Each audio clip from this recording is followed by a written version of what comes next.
Waalaikumsalam warahmatullahi wabarakatuh. Apa kabar anak ibu semua? Alhamdulillah baik Bu. Sebelumnya ke sini ada mata pelajaran apa sebelum masuk sini? Tadi kami ada mata pelajaran bahasa Indonesia. Kalau Islamika? Kami udah siap Bu semua. Nah, sebelum kita mulai sesi konseling kelompok ini, alangkah baiknya kita berdoa terlebih dahulu ya. Siapa yang memimpin doanya? Saya Bu. Baik teman-teman, sebelum kita masuk ke sesi selanjutnya, kita berdoa dulu dengan Bismillahirrahmanirrahim. Rabbi shrah li sadri wa yassir li amri wahlul 'uqdatam min lisani yafqahu qawli. Sebelumnya ibu memperkenalkan diri ibu dulu. Perkenalkan, nama ibu Suarenta Anwar, biasa dipanggil Salwa.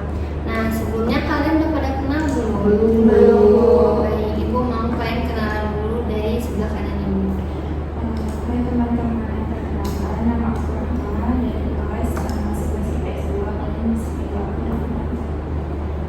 Perkenalkan, nama saya Cemawar, saya dari 12 IPS 1. Kalian bisa panggil aku Icu.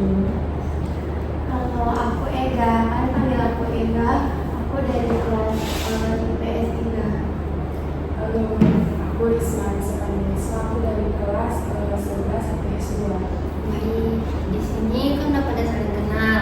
Nah, di sini ibu akan memfasilitasi konseling kelompok pada hari ini. Nah, sebelumnya kelompok ini dibentuk berdasarkan asesmen yang merupakan observasi yang udah ibu lakukan sebelumnya. Nah, sama kalian juga kan minggu lalu. Nah, dari hasil observasi tersebut terlihat bahwa kalian tuh memiliki kecenderungan sering merasa khawatir. Nah, makanya ibu panggil kalian ke situ.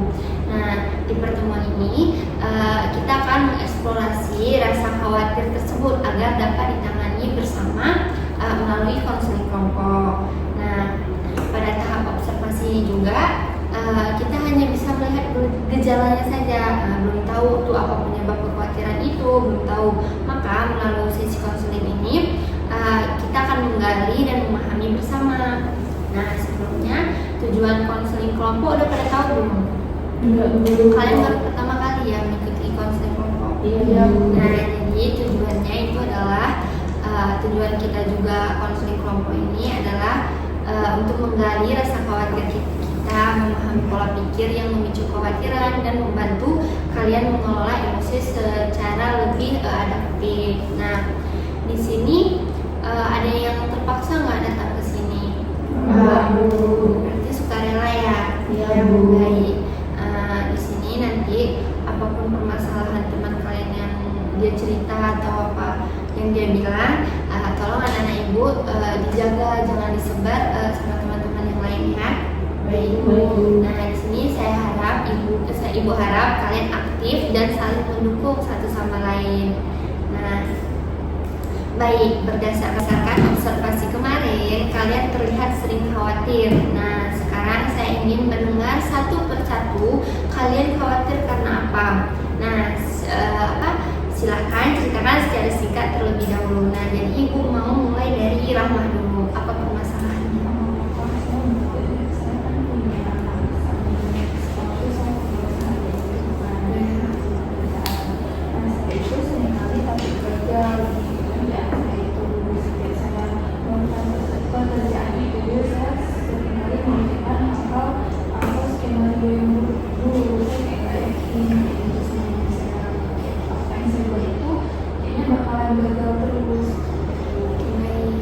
Jadi ibu mau dari Ika.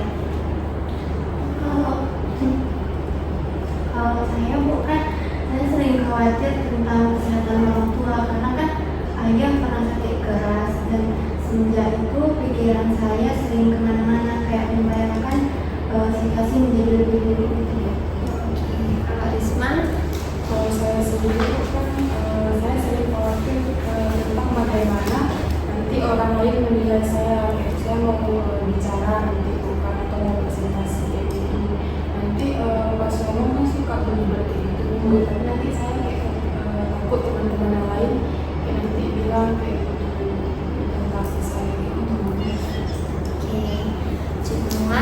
Kalau saya kan Bu, saya khawatir Bu tidak bisa memenuhi ekspektasi orang tua saya. Karena kan Bu, kedua orang tua saya itu berharap Bu saya selalu kedepannya itu jauh lebih baik gitu.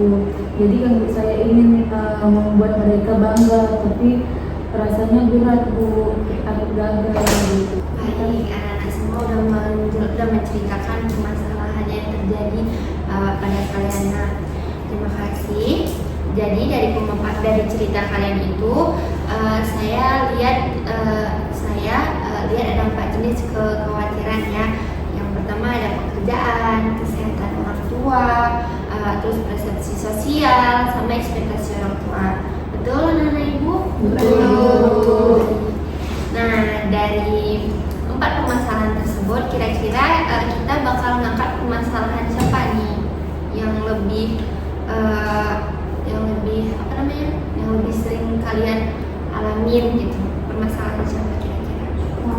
Masalah mungkin mawar Bu, sering nggak ini rasanya. Yang kayak Cuk ya. Oke, gimana Cuk bersedia? Bersedia Bu. Baik. Oke nih. Baik. Kita sepakat ya fokus pada kekhawatiran Cuk pada hari ini.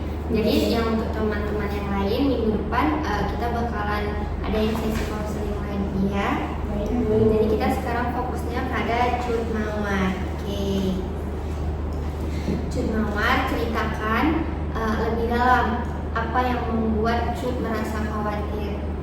Jadi gini Bu, saya merasa di keluarga saya itu kan Bu kayak terlalu tinggi Bu, kayak untuk saya gitu. Mereka tuh ingin saya selalu berprestasi, mendapatkan nilai tinggi, dan tidak boleh gagal gitu Bu.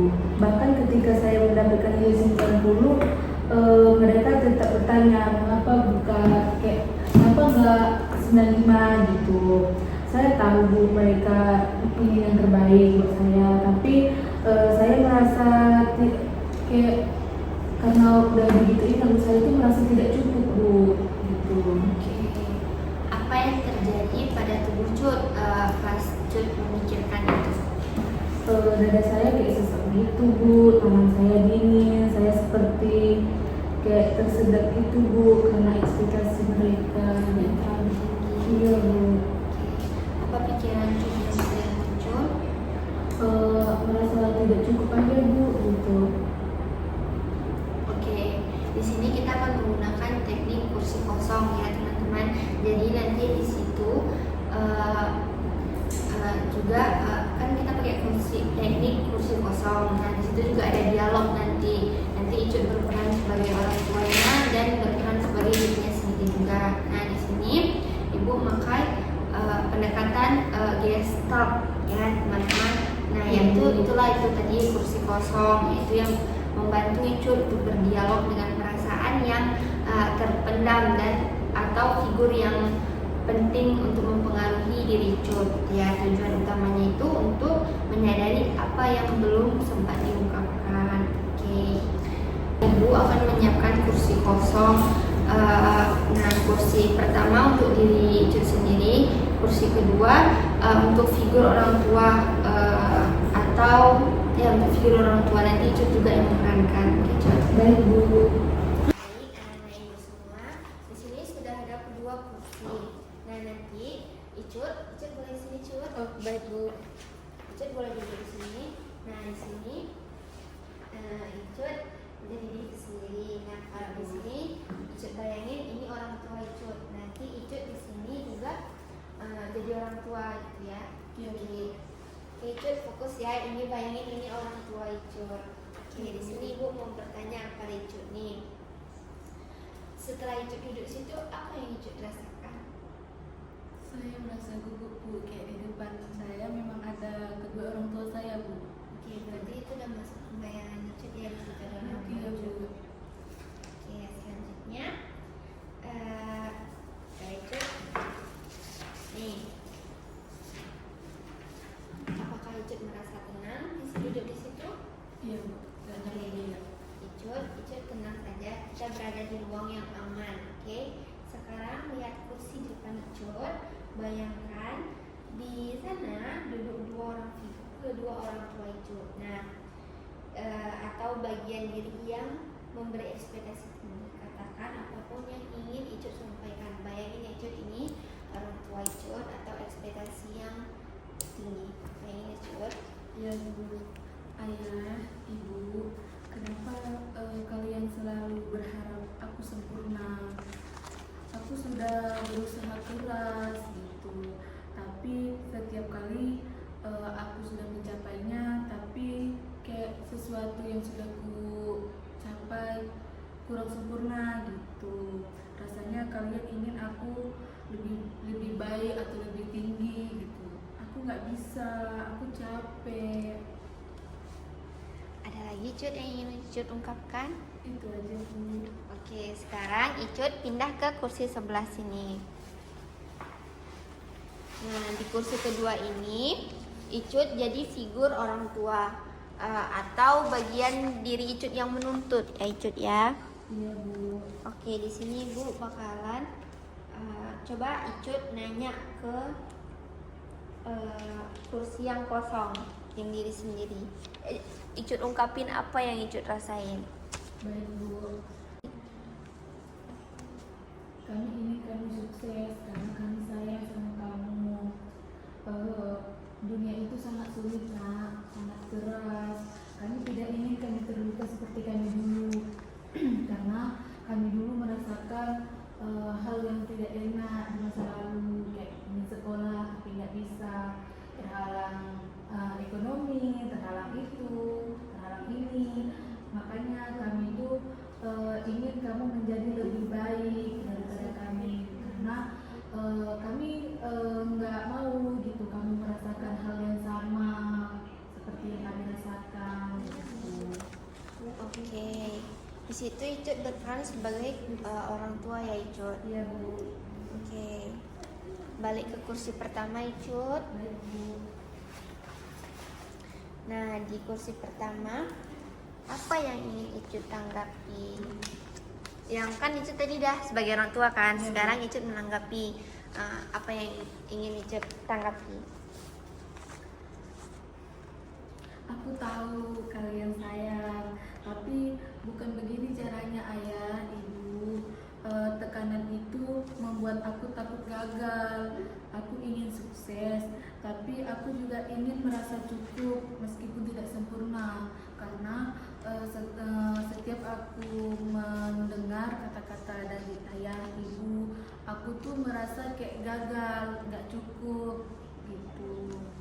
Ada lagi yang ingin Icut sampaikan? Itu aja Bu. Oke. Nah,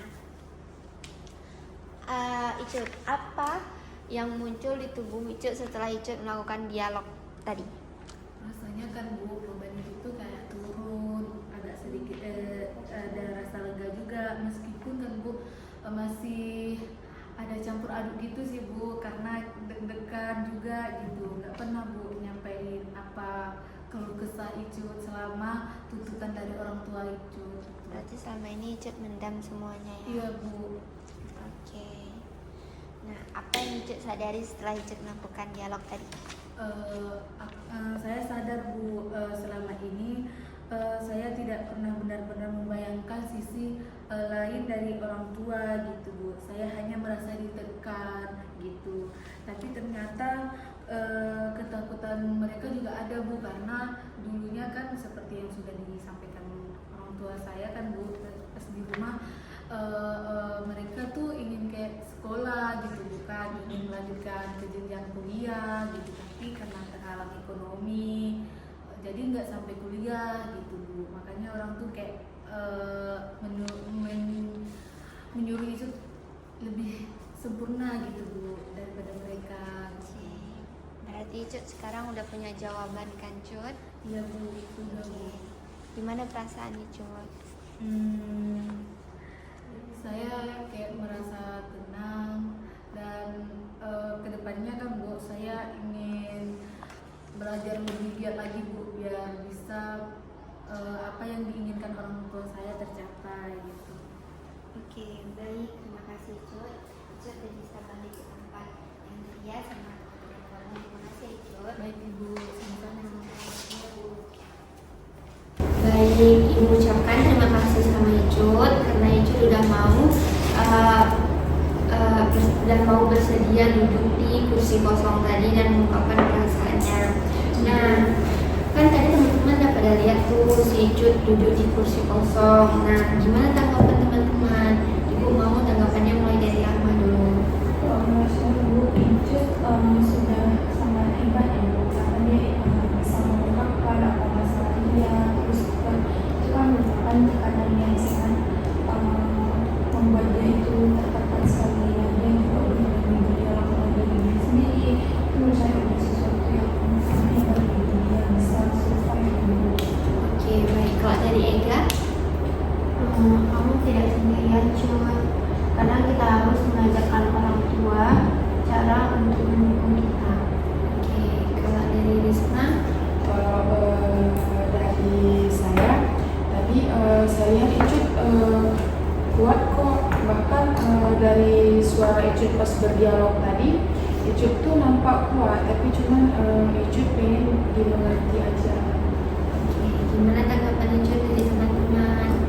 Saya merasa lebih dimengerti Bu, ternyata bukan saja yang ngerasain tidak cukup, teman-teman di sini juga ada yang merasa seperti itu gitu. Oke, baik. Terima kasih ya Nana Ibu semua udah mau memberi tanggapan kepada Icut. Oke, di sini Ibu mau kita refleksi diri kita ya.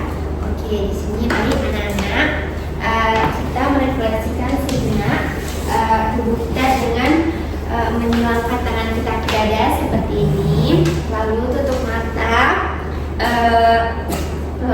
kita, terus tarik nafas perlahan-lahan, lalu dibuang. Nah, di sini katakan pada diri kalian kalau kalian itu berharga, kalian itu istimewa, kalian itu tidak boleh ada yang menyakiti diri kalian. Oke, tarik nafas lagi, terus dibuang. Oke, lagi katakan pada diri kalian bahwa kalian itu berharga, kalian itu istimewa, kalian itu tidak boleh ada yang menyakiti diri kalian. Oke, tarik nafas lagi teman-teman. Habis itu buang. Oke, sekali lagi ya.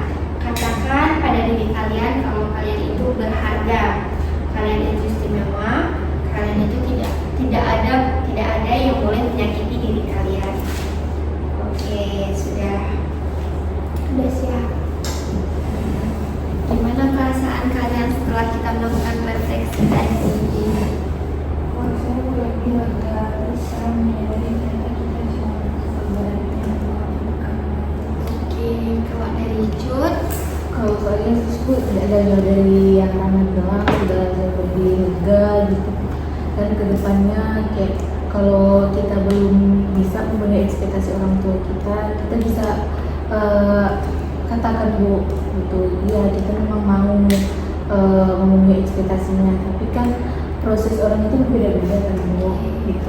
Jadi lebih terbuka aja sih Bu nanti sama orang tua gitu. Kalau kita merasa tertekan dengan tuntutan mereka, biar mereka juga tahu kan bahwa kita tertekan. Itu aja sih Bu. Oke, kalau dari Ega? Nanti pulang Kalau Risma? Kalau saya sendiri Bu, habis lakuin tadi pikiran Risma tuh kayak udah nggak terbeban lagi, nggak ada pikiran-pikiran yang jelek-jelek.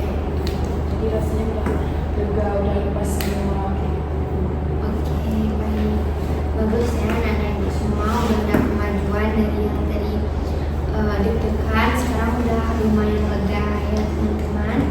Oke, sebelum kita akhiri sesi pertemuan kita pada pagi hari ini, ibu mau kalian isi lembar kepuasan ya teman-teman.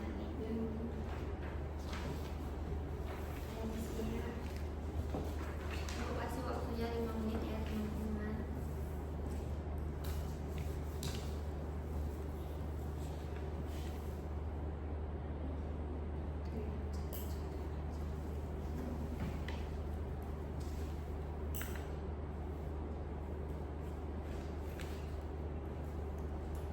Sudah Bu.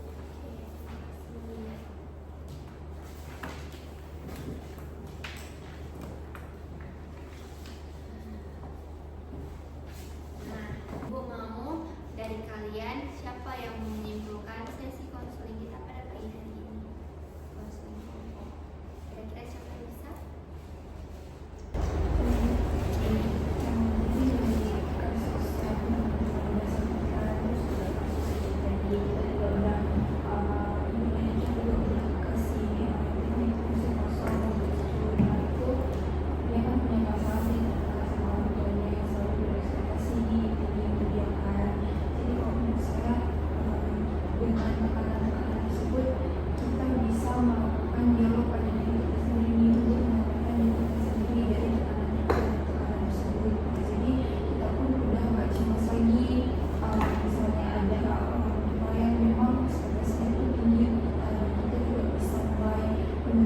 Dengan orang tua kita bisa mulai kasih tahu orang tua apa yang kita mau gitu, karena nggak semua hal dari orang tua itu bisa kita capai, itu nggak semua ekspektasi orang tua itu bisa kita capai juga Bu. Karena kan manusia punya batasan. Oke, baik. Dari teman-teman yang lain ada? Atau cuma dari Rahma aja? Nggak ada Bu. Oke, dari Rahma aja. Nah, jadi hari ini kita belajar ya bahwa rasa khawatir itu sering muncul karena ada emosi atau pesan yang belum tersampaikan. Nah, dengan dialog secara simbiotik melalui teknik kursi kosong tadi, kita menyadari perasaan tersebut dan memahami secara lebih utuh. Nah, sebelum kita akhiri, Ibu mengucapkan terima kasih untuk anak-anak hari ini. Kan tadi kita udah mulai tuh dengan doa, baiknya kita akhiri juga dengan doa. Kira-kira siapa yang memimpin? Ibu. Oke, coba silakan. Bagi kepada teman-teman semua berdoa dimulai. Bismillahirrahmanirrahim. Subhanakallahumma wa bihamdika asyhadu an la ilaha illa anta astaghfiruka wa atubu ilaik. Baik, terima kasih untuk anak-anak Ibu waktunya hari ini. Kira-kira minggu depan kalau kita lakukan sesi konseling seperti ini lagi, kira-kira hari apa dan jam berapa anak-anak Ibu bisa? Di hari yang sama, di jam yang sama aja Bu. Oke, baik, terima kasih. Sekian, Assalamualaikum warahmatullahi wabarakatuh. Waalaikumsalam warahmatullahi wabarakatuh. Terima kasih Bu.